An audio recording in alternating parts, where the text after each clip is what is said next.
मसीह में प्रिय भाइयों एवं बहनों, मेरे ओर से आप सबों को जय मसीह की।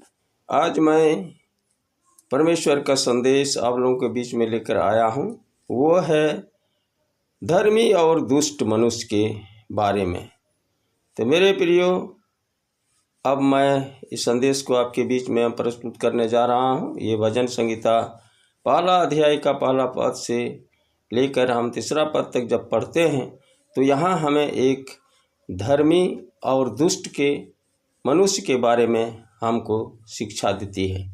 तो आइए हम वचन को पढ़ते हैं। क्या ही धन्य है वह पुरुष जो दुष्टों की युक्ति पर नहीं चलता और न पापियों के मार्ग में खड़ा होता और न ठट्ठा करने वाले मंडली में बैठता है। ये धन्य लोग हैं। अब परमेश्वर ऐसे लोगों को ही चाहता है। तो मेरे प्रियो, यहाँ एक वचन से हम सीखते हैं कि ठट्ठा करने वाले मंडली में नहीं बैठते। तो ठट्ठा करने वाले कौन हैं होते हैं? ठट्ठा करने वाले वही होते हैं जो यशायाह की पुस्तक और उनका 29 अध्याय की 13वां पद में इस प्रकार से कहता है, वे लोग होठों से तो मेरा आदर करते हैं परंतु उसका मन मुझसे दूर रहता है।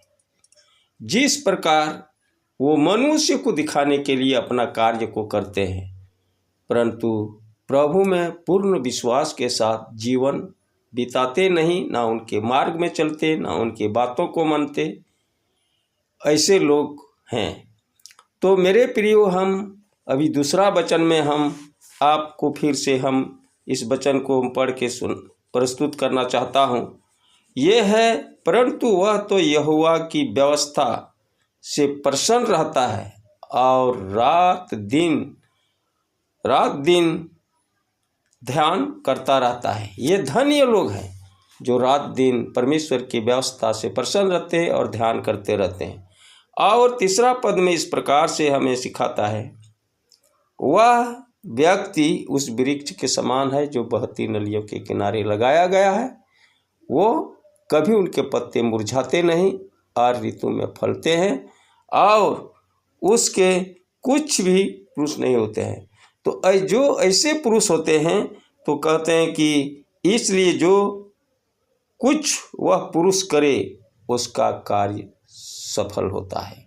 तो मेरे प्रिय भाइयों एवं बहनों, परमेश्वर अगर मेरे साथ है और हम अगर परमेश्वर के साथ चलते हैं तो हमारे तमाम सभी कामों में सफल होंगे, आशीष मिलेंगे और परमेश्वर अपनी बड़ी दया और अनुग्रह की दृष्टि हमेशा हमारे साथ बने रहेंगे और हमें साथ और सहायता करेंगे।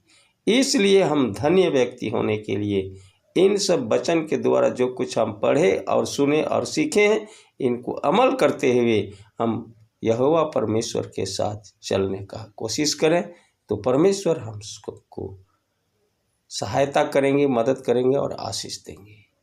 इस वचन के द्वारा आप सबों को आशीष मिले। धन्यवाद। आमीन।